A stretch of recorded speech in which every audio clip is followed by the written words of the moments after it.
Serikali imeendelea kuboresha mazingira ya tehama katika elimu kwa kuongeza vifaa vya ufundishaji na kufunzia wanafunzi ili kuboresha maendeleo ya elimu nchini.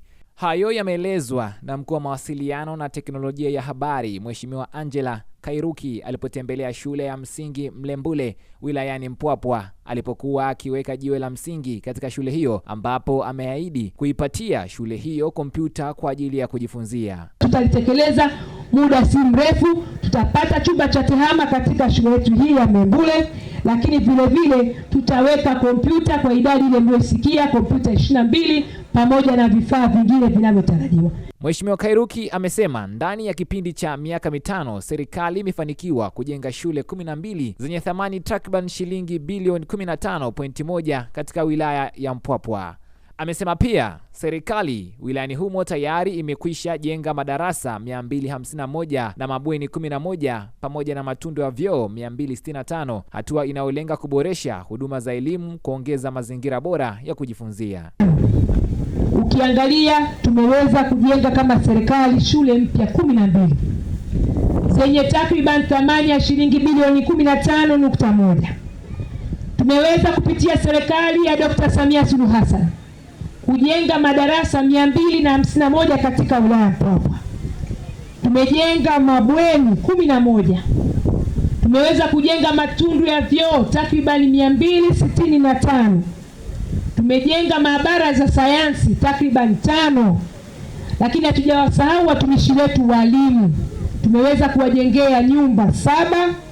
Lakini tunatambua watoto wetu wanapokuwa shuleni ziko nyakati wanahitaji kula. Tumejenga pia mabwalo 4.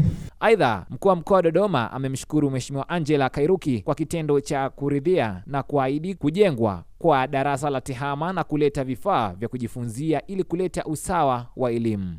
Unashangaa huyu mtu kwa nini hajui kutumia kompyuta? Lakini ukitembea huku ndio unajua kumbe kuna mahali kompyuta bado haijafika.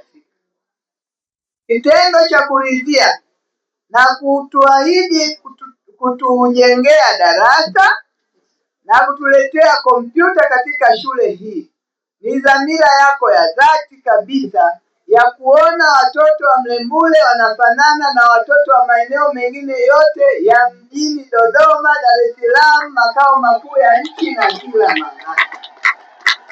Naye mbunge wa Mpwapwa Mheshimiwa George Malima amesema ujio wa Waziri Kairuki katika shule umeleta ahueni, kwani hapo awali shule hiyo ilikuwa inakabiliwa na changamoto nyingi ambapo kwa sasa zitakwenda kutatuliwa. Nichukue fursa hii pia kukushukuru kwa dhati kabisa. Umefika, umeona vijana wetu hawaelewi vizuri hata kompyuta kazi yake ni nini. Lakini kwa mapenzi makubwa Mheshimiwa Waziri umeamua kwamba tutajengewa darasa la kompyuta, lakini tutaletewa kompyuta 22 ili watoto wetu sasa wajifunze kompyuta. Kwa hiyo kwa maneno mengine, Mlembule imeingia katika dunia sasa. Inaweza kuonekana mahali popote. Sekta ya elimu na mafunzo kwa mujibu wa Dira ya Maendeleo ya Taifa ya mwaka 2025 na mpango wa muda mrefu wa maendeleo ya taifa hadi kufikia sasa inatarajiwa kuleta maendeleo ya rasilimali watu kwa kutayarisha Watanzania mahiri walioelimika ili kuleta taifa lenye maendeleo na kuweza kukua kiuchumi. Nikiripoti kutoka Dodoma, langu jina ni Anwar Shabani na hii